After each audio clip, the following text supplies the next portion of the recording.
Good Thursday morning, everyone. Hope that you and family are keeping well and safe. I'm Sophia, and in line with the circuit breaker measures, Spectrum brings our events online to you, bringing the community together through learning at Spectrum. So this is our first breakfast session webinar in May, and we'll be hosting another next Thursday. Some of you may have visited Ono Spectrum. We offer well-designed workspaces for community, experience, and connections to expand your business.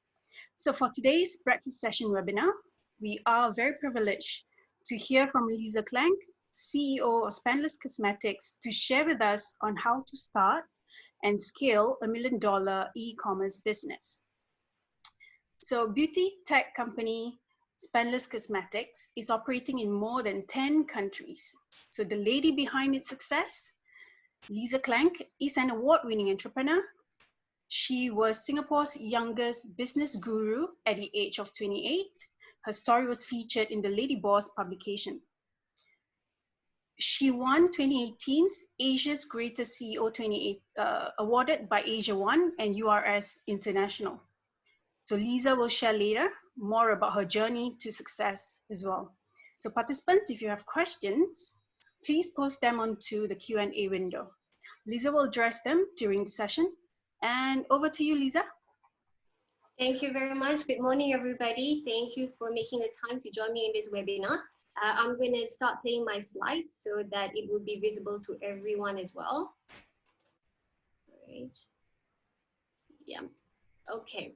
So today, basically, the topic we want to share about is starting and scaling a $1 million e-commerce business. Now, a lot of people have already started e-commerce business, especially during this lockdown period, because people have more time to venture anything that's digital.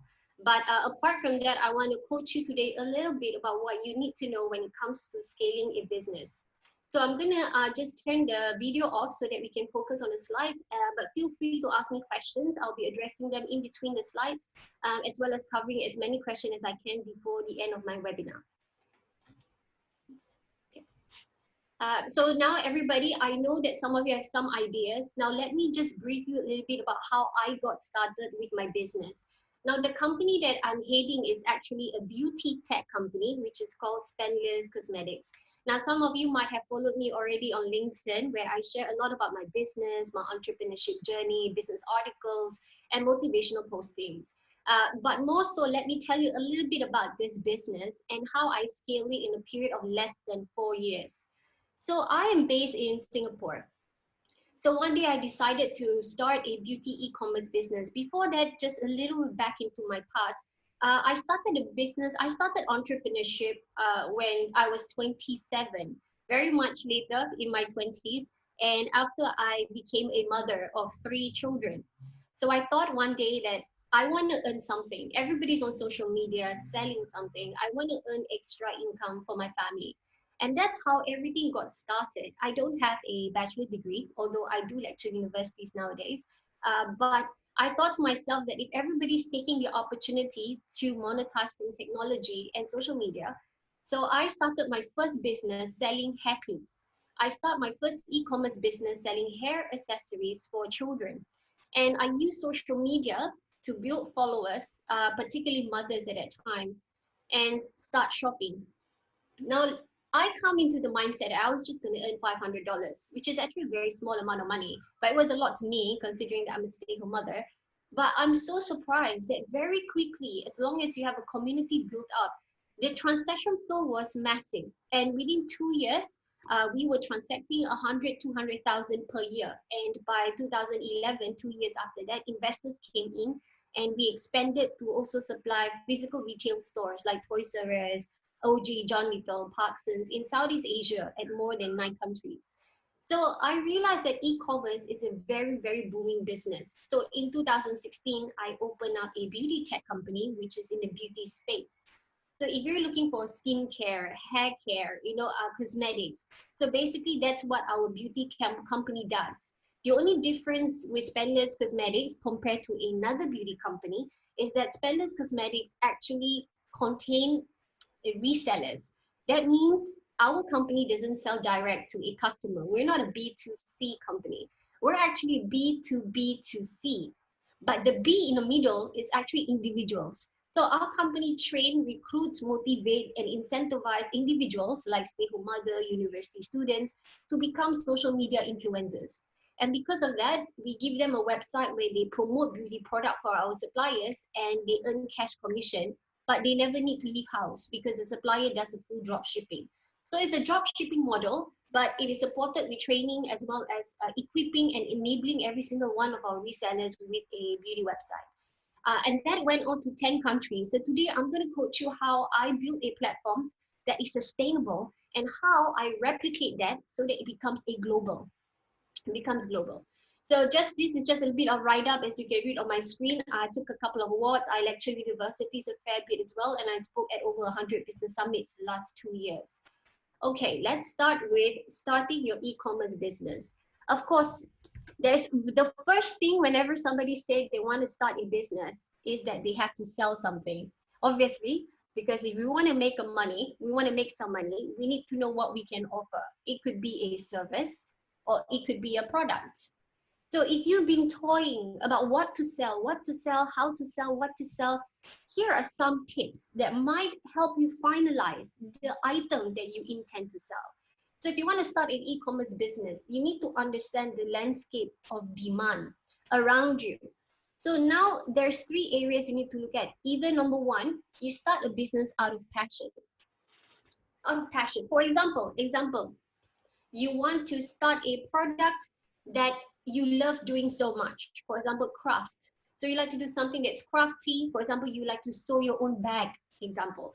So you love it so much, you love the process, you love the product, and therefore that is where your passion lies. And then you can start selling this product based on your passion because you know you're never going to get sick of doing this. So you know that 10 years down the line, you're still going to be as passionate, definitely something you can see yourself doing for the long term. You can definitely sell that as a service or a product. Number two, some people start business because of demand. So it's not about passion. They realize that there's a gap in the market and they want to fulfill that gap. So suddenly everybody, for example, is looking to develop a website. So straight away, the business owner decides, well, I'm going to learn how to build a website, get qualified, and provide the service. So that business owner may or may not like website building, may not be something that he's really passionate about, but he upgraded his skills to be able to service the customers because there is demand in the market. So the question is, Lisa, should I pick passion or should I pick demand? The truth is, passion is slower to make money. I'm not saying it will not make money. It will, but it takes longer time because your passion may not be something that people want at that point of time. You might need time to educate someone. So for example, you're passionate about organic toiletries, but in Singapore, as an example country, a lot of us need to be educated first on what is the advantage of using something organic. So because of that, people are missing information to act into buying your product. Demand, however, you are basically offering something that the community or the landscape of business around you are already asking for. And because of that, the moment you put out your service, people will straight away appoint you. People doesn't need to be educated why digital marketing service is important. They are already sourcing and looking out for digital marketers.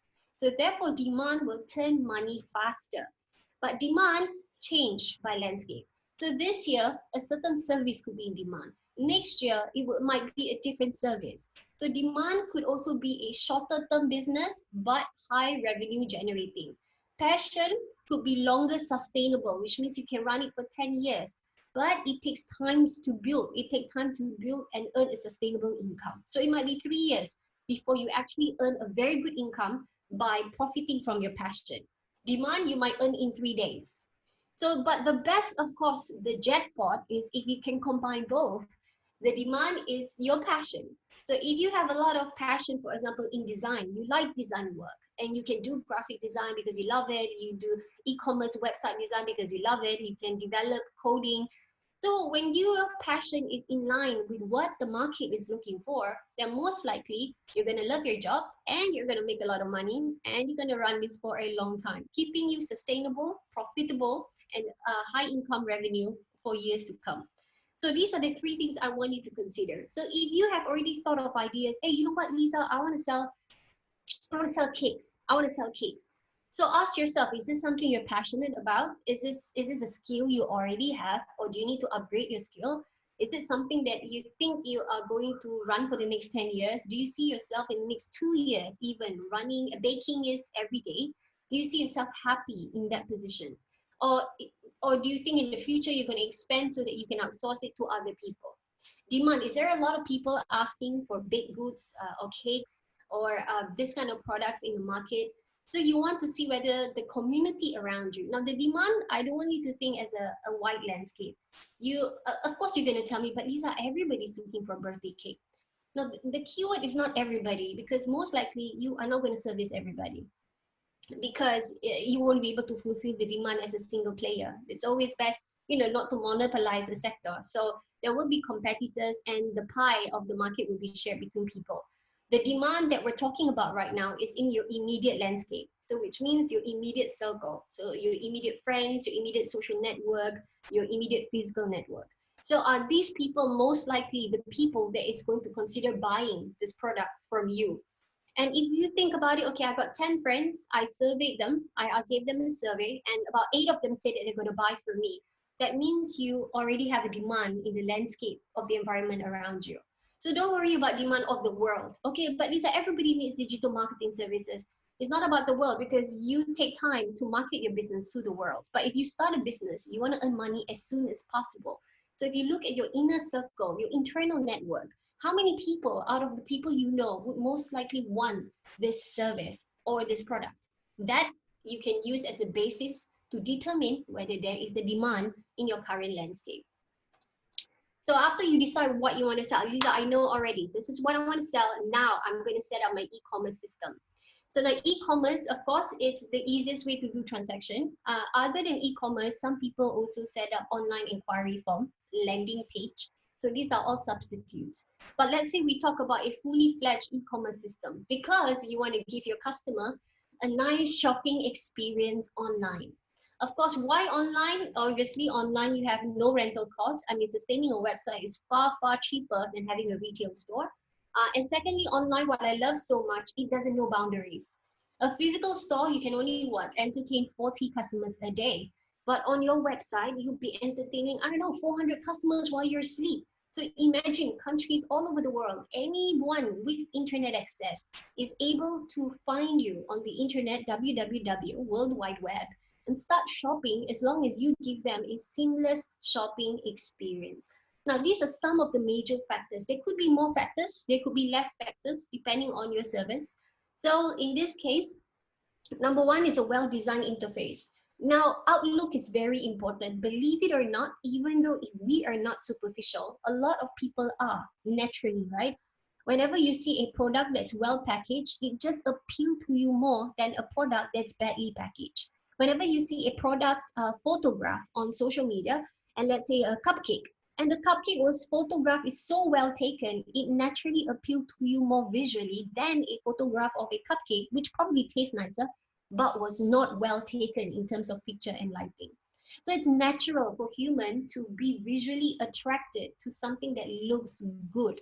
Whether it's actually good, later on we will work it out. But do you know that people only have a limited attention span of 8 seconds? A couple of years ago, it was 12 seconds. Now it's only 8 seconds. If somebody jump on your website, the first 8 seconds that they spend on your website will determine whether they're going to stay, which means shopping and browsing, or they will leave. And if they leave after 8 seconds or before 8 seconds, if they leave, that means you are unable to attract them visually. Most likely that person is not coming back. So well-designed interface is very important. If you are not good in website design, you either try to learn, get second opinion on what people think about your design, or you put aside a budget and invest in a developer. If you don't have a lot of income and you say, Leza, I don't have that much capital, I can't pay $2,000 for a website, then I want you to be very creative. How about getting a freelancer from a developing country? So instead of paying a Singaporean, for example, Singapore has a very high standard of living. So if you pay a Singaporean to build a website, it will cost you $2,000. But If you find somebody in India or a freelancer in Bangladesh or in Nepal, you're getting the same quality work, in fact, probably better, and you'll be paying far cheaper, far cheaper. I can get a website done from my designer, who's I'm employed full time now in Bangladesh, and I can get a website done for as low as 200 US dollars. Now that is far cheaper than 2000 if you were to invest in your local freelancers. Now I'm not saying you're not supposed to support local businesses, but hey, if you're a startup, you don't have much capital, we have to be creative in finding ways to cut back as much as possible. Now, next, good product photography. Again, on the same point of people being superficial, make sure you are visually attractive. So have a good product photography. Invest in it. Now, some of you say, but Leza, I don't have money. I cannot have a photograph in a photo studio. I don't have the capital for it. To be honest, when I started out as well, I also don't have that much money. So what I did was I went to a nice cafe, very nice setting, marble table, very nice lighting, and that's where I take photos of my products. And I was selling candles. So I had, it's one of my side businesses.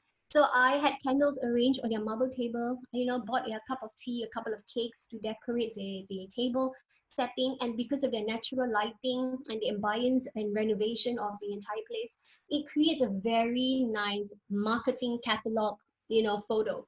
So you don't necessarily have to set it up in a studio. So you can also set up in a nice setting at a place like a cafe that you frequent at. Next, competitive pricing. Now, competitive pricing doesn't mean that you have to offer the lowest in the market that you don't even have margin for yourself. Now, you need to make money as a company for some reason because unless of course you get invested for cash money to burn, but you need to target profit as much as possible. Now, profit cannot be 1 or 2%. That is running on very thin ice that you can collapse anytime. So if you want to have a competitive pricing, it's basically taking on average. So for a certain product that you have, and you do a research market to realize what is the average price that people are selling. For example, you sell a Kindle, and on average, people are selling from $50 to $85. So you can pick an amount between this that is make you look attractive, at the same time cover your cost of the business overhead. So let's say you are unable to match $50 because it's absolutely no margin. It's still okay to go $65 or $70 and then offer promotion once in a while for giving festive season. So competitive pricing doesn't mean that you are giving the lowest in the market. Of course, you want to go as low as possible because you don't want to be portrayed or showcased as an expensive provider.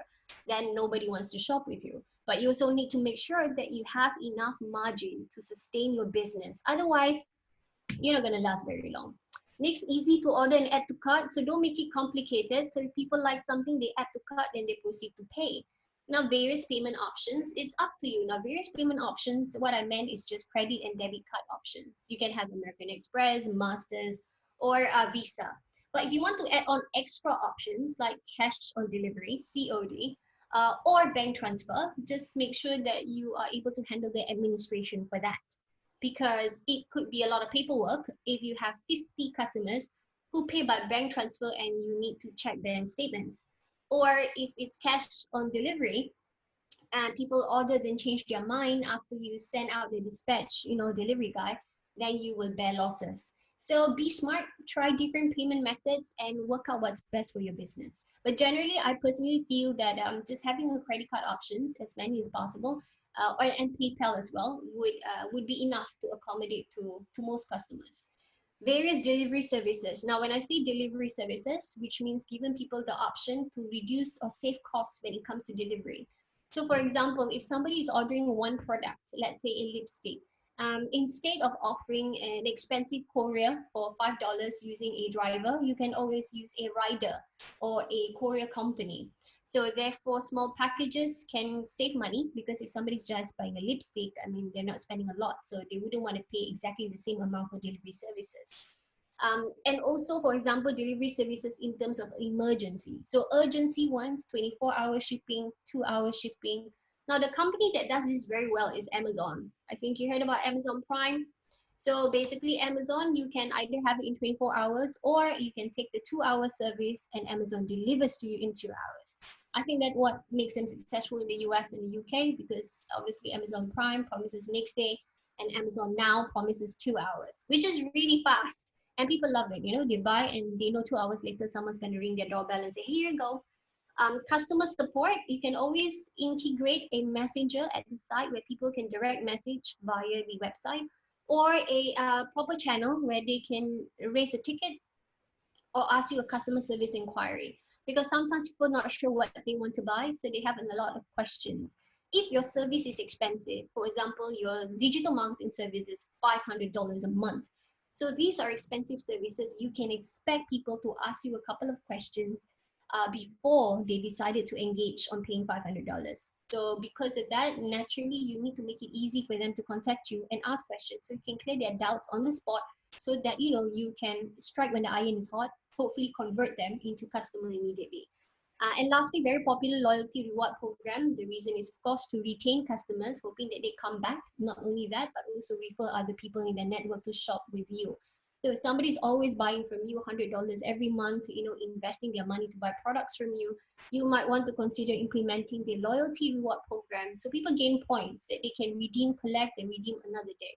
Now, redemption is a very interesting part, because you are the player. So you are the game setter. So you can decide how much people should redeem. So you can decide, okay, for every $10 spent, people get 10 points, which is equivalent to the value of $1. But when people redeem the product, let's say they want to redeem a mascara, and a mascara would usually be $20, okay, which is about 200 points. But because it's your platform, you can make it 600 points in order to claim a complimentary mascara. So for somebody who wants to claim that, they will be collecting points for quite some time, therefore shopping with you for quite some time. So you can control this. This is how the airlines does it. You collect miles, and if you don't use it for flights, you can redeem a rice cooker or a vacuum cleaner.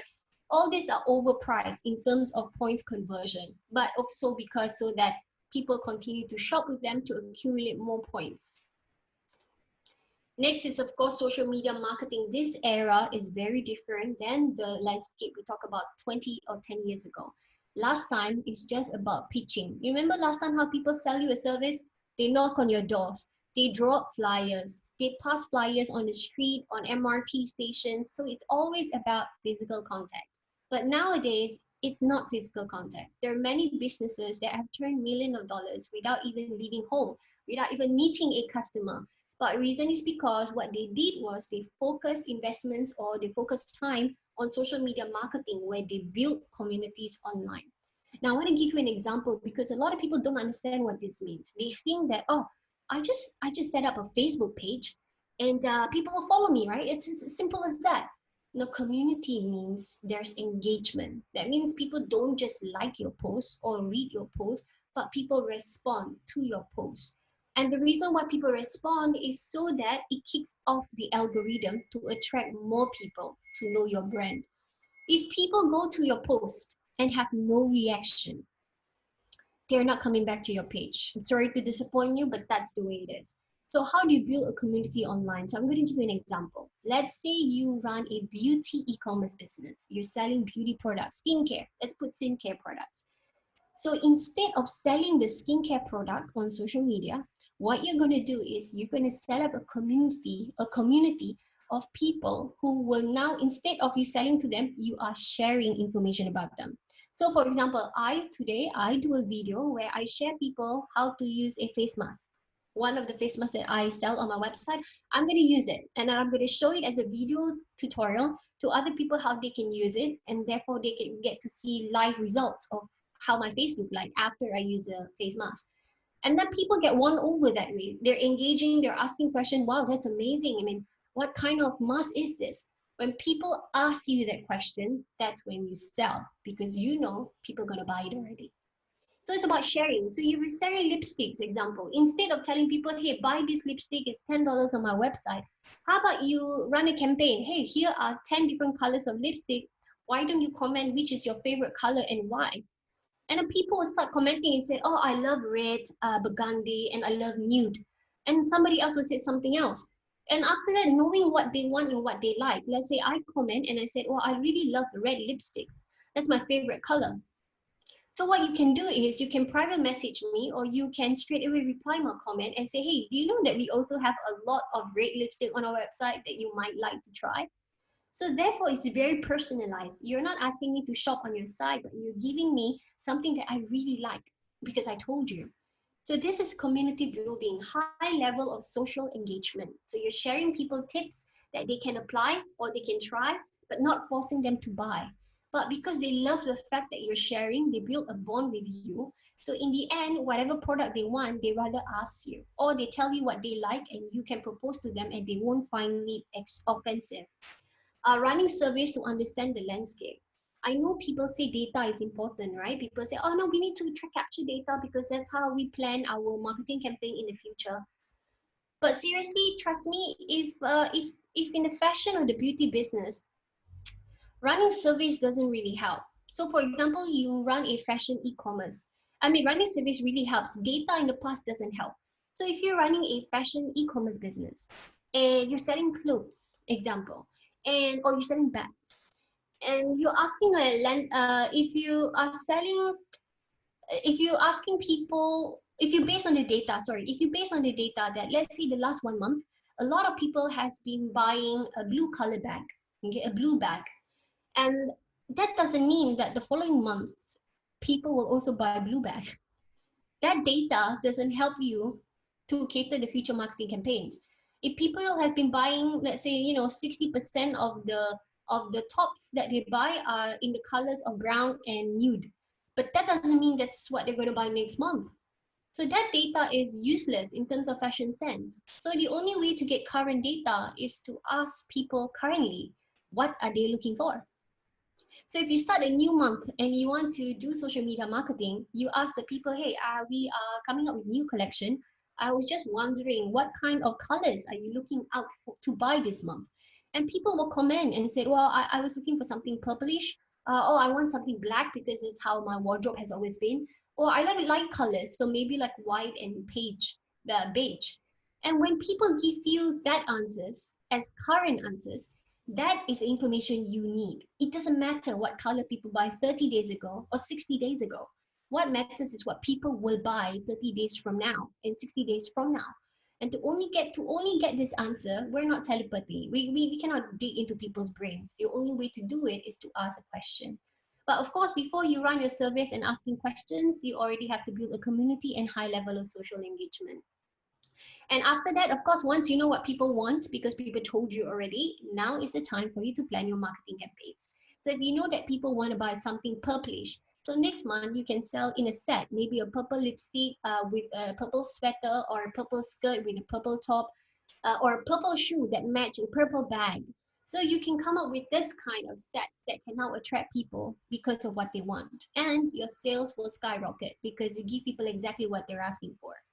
And lastly, it's boosted advertisement. So you have some capital, some small money, feel free to inject a little bit of money to boost some advertisement so people know about the product. Now, when it comes to advertisement, right, that doesn't mean you are boosting promotional offers. And that's the thing, people don't buy if you put it out to their face to sell. People love to buy, but it's how you sell it to them. If you're boosting advertisement by telling people to spend money, it may or may not work.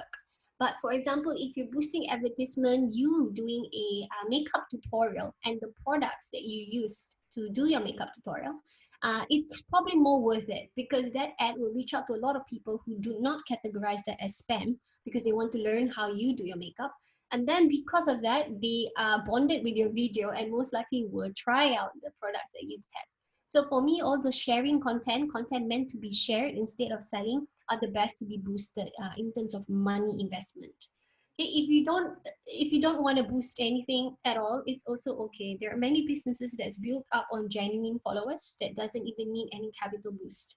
So you can also skip this part.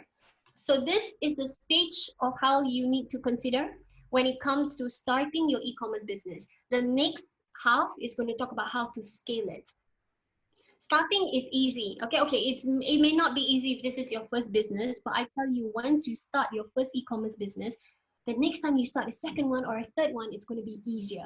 And not surprisingly, anybody who do successful with e-commerce business will always have a second or third other business in the e-commerce business. So let's say today you might be selling, example, a beauty product, and you realize that e-commerce is easy. I build communities, I share, and then you'll be tempted to set up another company, e-commerce, and it could also be a service, let's say a cleaning services. And then you might also be tempted to do a third one. And one person can have as many e-commerce websites as they want. And my recommendation is never to mix things that is not related. So I don't want you to have one website where you offer, for example, digital marketing together with selling lipstick and skincare. It's best to have separate e-commerce because the community is not the same. So therefore, it's very, very targeted to a specific niche or community and customers. So you as not to confuse them. So whenever I do personal branding coaching, I have a website for it. And when I do beauty e-commerce, my tech company, I have a website for it. And I also have an educational platform. So that's running certificates and courses and workshops. That is another platform altogether. So I have multiple e-commerce platforms. And you, when you start the first one, trust me, you might enjoy the journey and you know how to do it better. You master the skill, you'll be opening several. And there's nothing wrong with opening several because, of course, as you know, in these times of crisis, it's always best to have a side hustle and to have multiple income generators. So the more money you earn, the more money you have to invest and the more money you can save for your retirement or to be rich. Okay, next one, we're talking about scaling it. What does scaling really mean, guys? Okay, scaling is to grow in size, as simple as that. So if something that generates you $100,000 a year, what happened if you made it $1 million a year? If something that is currently serving the customers of Singapore, what happened if we scale it and we make it servicing 15 other emerging markets? So the question is, how do we make something bigger, much, much bigger? And the reason, of course, when a company grow bigger, you have to think about human resource expansion. So we'll talk about that later on. I'm not saying that, but Lisa, I'm only one person. I can't scale 1,000 customers a month. Don't think about you doing it as a single person. If you have the intention or the business objective to scale, then you should be considering expanding every aspect of the business, including, of course, fulfillment, including human resources, including expertise and departments. So therefore, you can accommodate to this scaling effect. If you're not ready to hire people, if you're not ready to raise investments, you're not ready to enter a market you don't know, then probably you can stick to having just an e-commerce business for yourself instead of scaling it and having it as a multi-operational business. So 3 things to think about, okay? Number one, potentially raise capital investments. Now this is very simple. If you have $10 can become $100 because it's 10 times growth. But imagine instead of $10, you have 1 million. So 10 times growth would potentially be 10 million. The simple math is the more you have, the more you invest in a business, the faster and the more margin and the more revenue it will continue to earn. So businesses with low capital, 1,000, 2,000, chances are probably you make maximum 100K a year. But businesses that start with 100,000 a year have a higher potential of turning over $1 million in the same fiscal year. So think about it. How much capital do you want to invest in your business? And I know some of you will say, well, I don't have that much money because I cannot spend all my savings on this and I don't have $100,000. And that's when you call in investors. So the investors will come in and they're the one who's going to raise capital investment. So that's what my company does. To be honest, when Spendless Beauty Tech started in 2016, it was just an idea.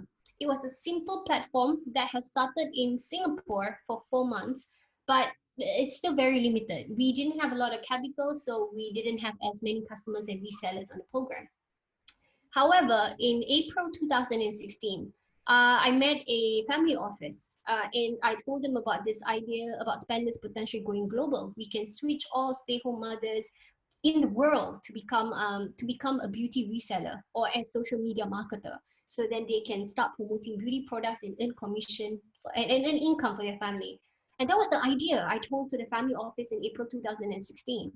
And I had my company evaluated at that time based on my forecast for about 5 million Singapore dollars.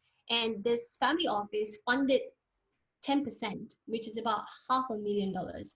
And because of that $500,000, in 6 months, Spendless became a company in 6 countries. So you see, if I were to use my own money, I could never grow into 6 countries in 6 months. I could never do it. But because there's an increased capital investment, which means the capital will be reinvested to expand marketing line, to hire salespeople, to then invest in better technology and replication of the technology. So in the end, everything gets achieved 10 times faster rate because of capital that became the catalyst and accelerator. So this money is used to expand manpower and area of expertise. Just think about you. If you, one person, can pack 50 orders a day, just imagine if you have 50 people packing in the same day. In one day, if you're alone can pack 50, just imagine if you have 50 people packing for you. That's how much parcels that can go out. So if you alone can only take photograph of 10 items to be placed on your website, just imagine you have a team of 5 people. How many inventory can they list on your website? Again, if you're alone, can only attend one roadshow, can only run one roadshow per weekend. But imagine if you have a team of 10 people, how many roadshows can they run all together in one weekend? Just think about the expansion in terms of multiplication. Launch more products and events, increase marketing efforts, upgrade technology. So this would be the 4 core reasons why you would raise capital investments. Now, if you want to delve deeper into capital investment, just get in touch with me. I do have some courses that helps educate you how to trade equity, raise money, evaluate your company, and exit plan for your business. So, but that would be another course. So achieve more results faster. This is why you can see that some businesses scale like nobody's business, super fast. For example, just take a local story. For example, Love Bonito. I'm sure some of you know about Love Bonito. And they've been around for 9 years, starting from a very small business, selling pre-love clothes at flea markets.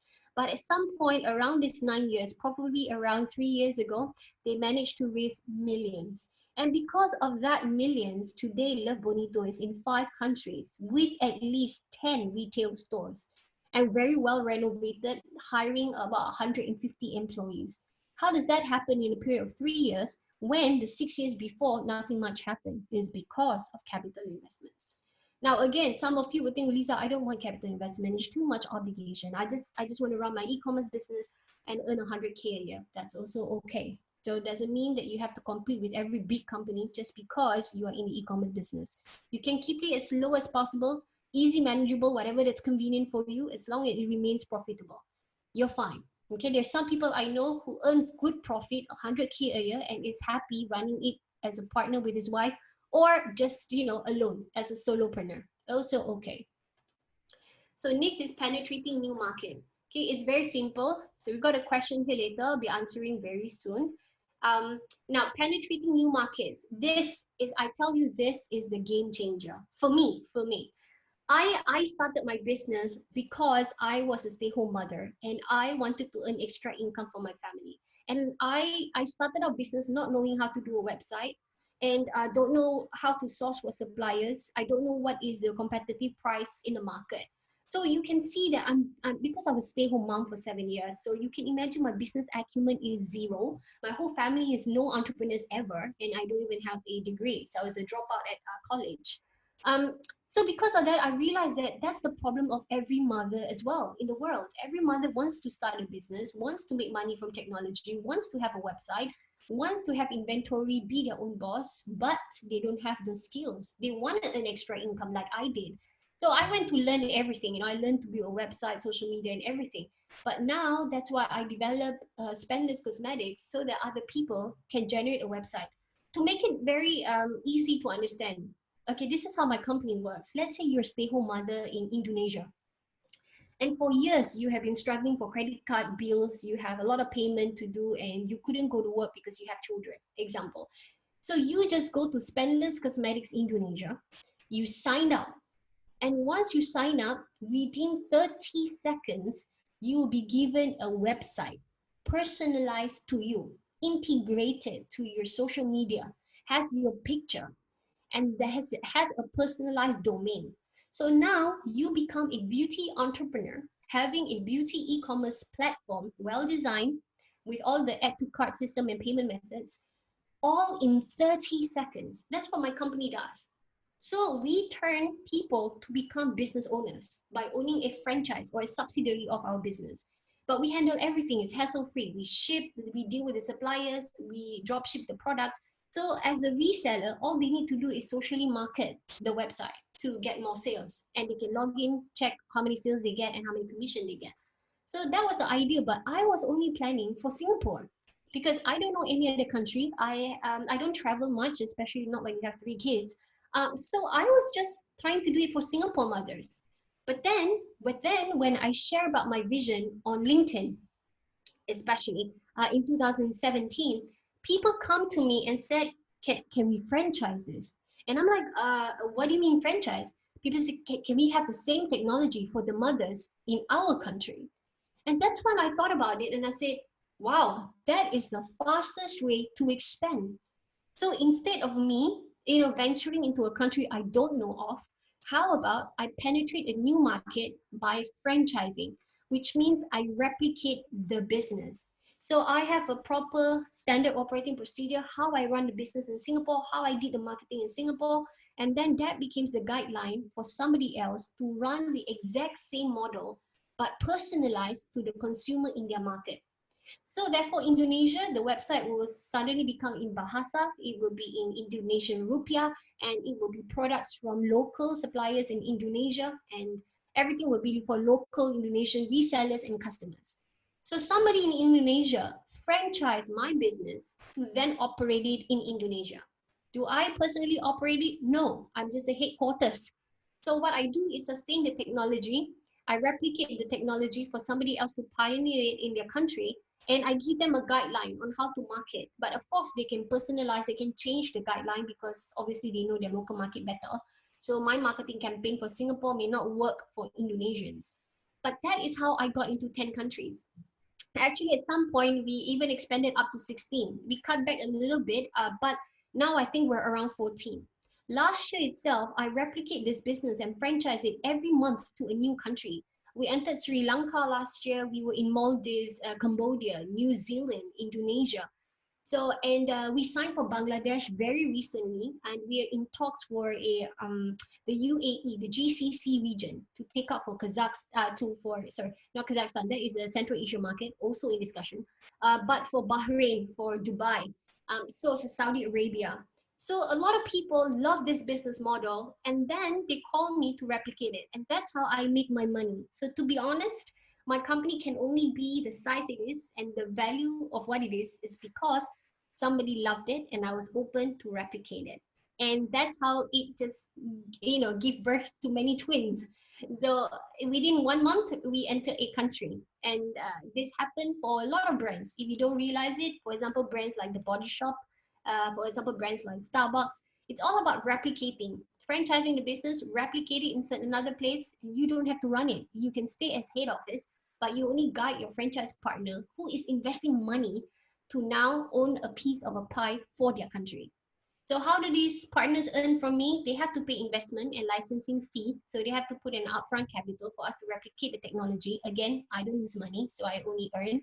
And then they have to pay licensing fee every year to stay exclusive partner.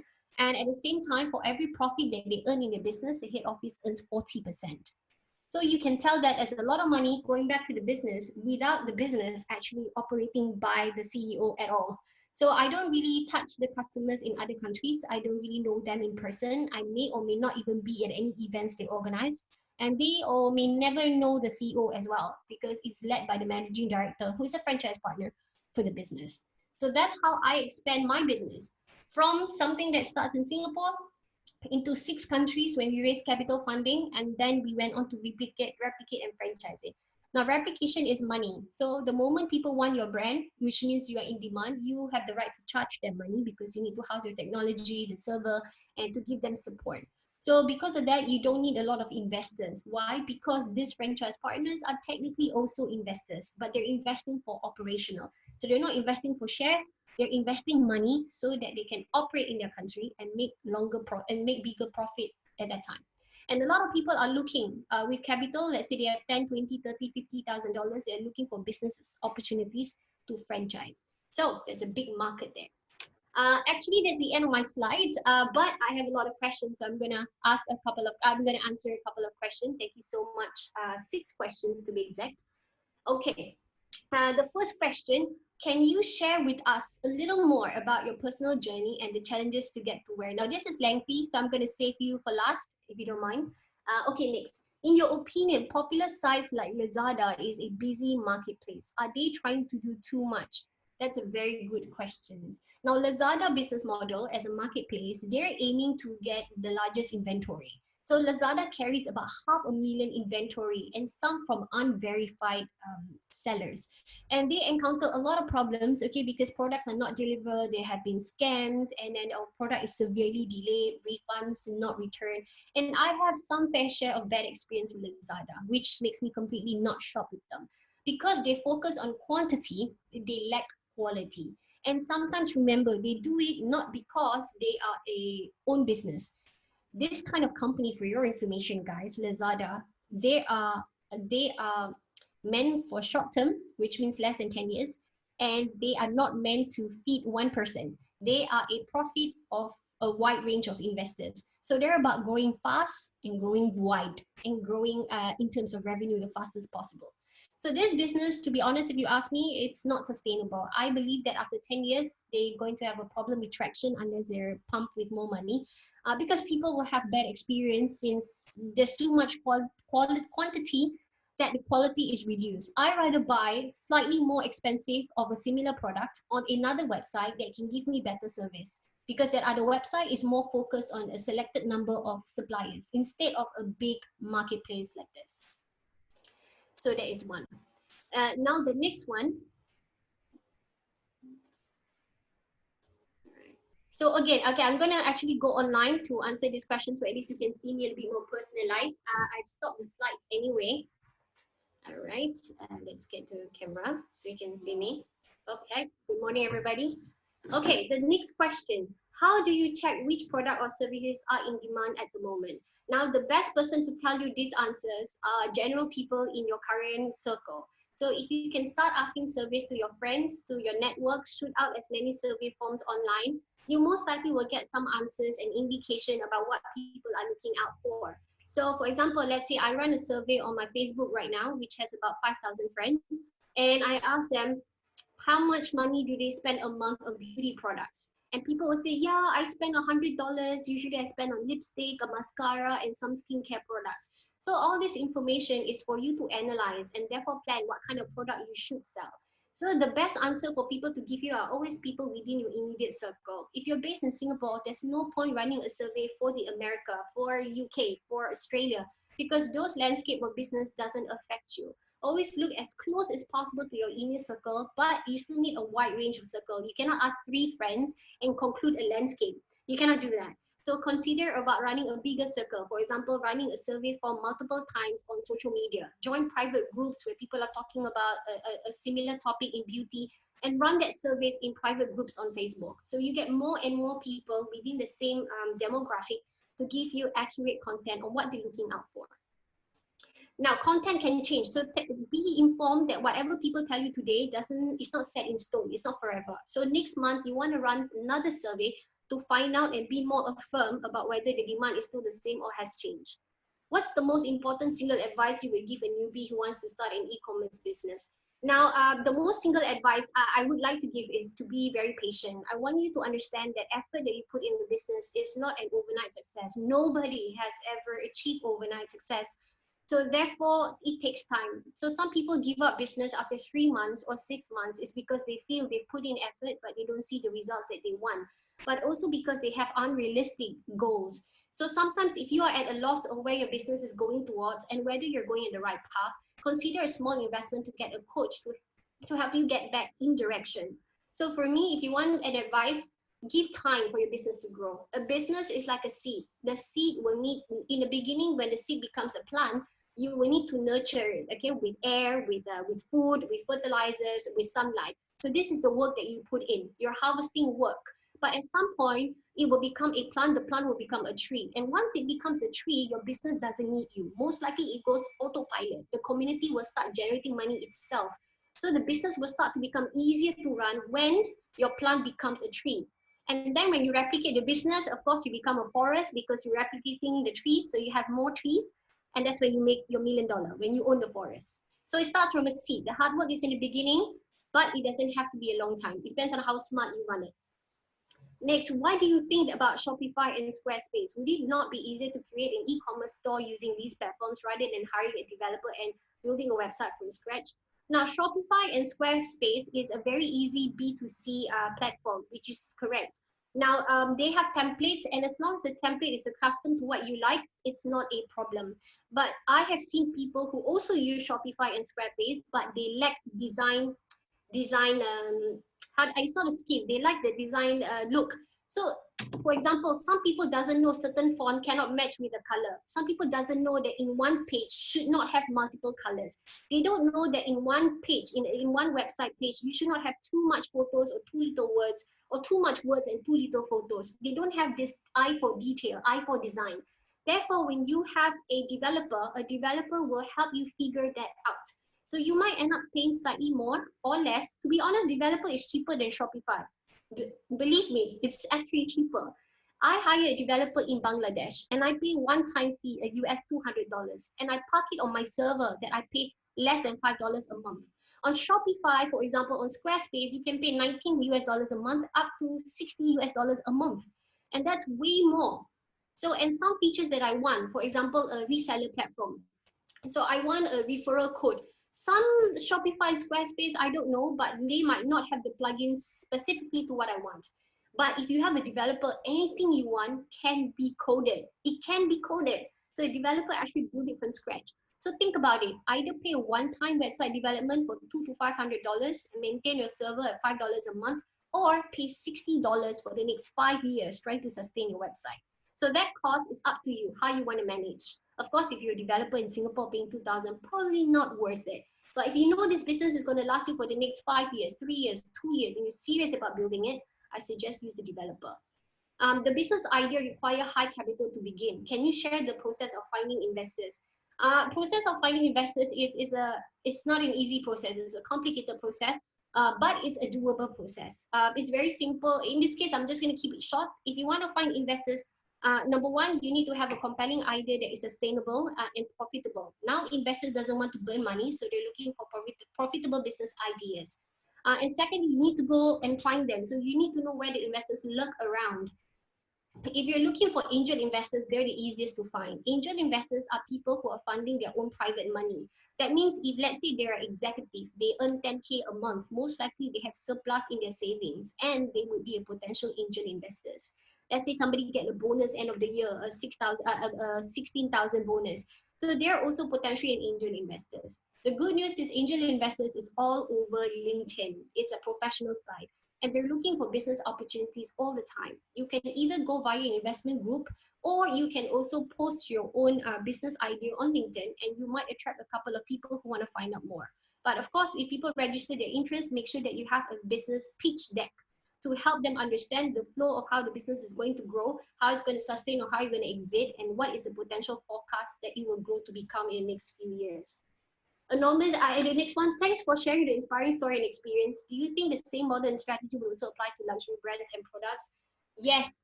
Some of the biggest e-commerce business are about luxury brands. Now, luxury brands, I know you think it's expensive.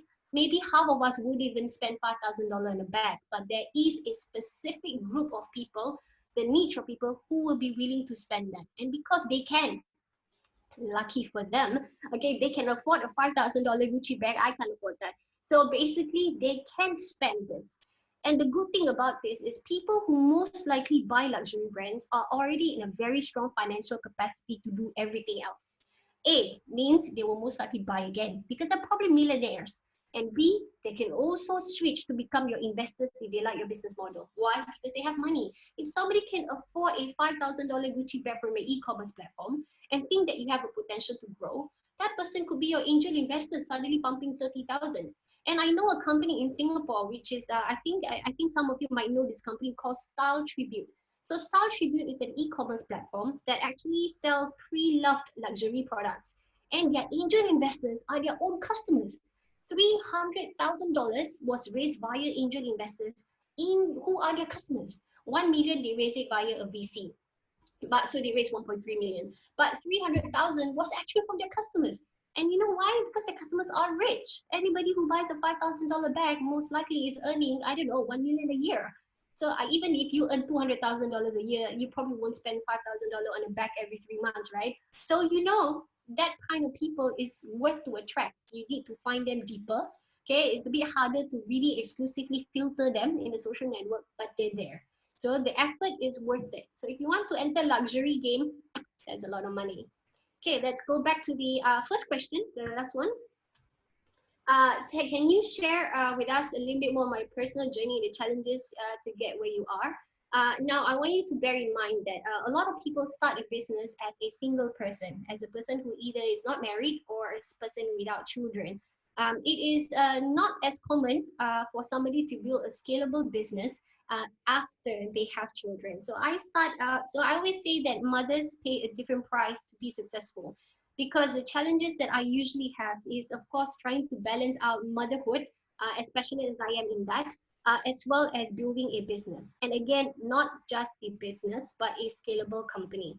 Up to speed right now, just letting you know that my eldest son is a teenager. So when I started the business, he was 4.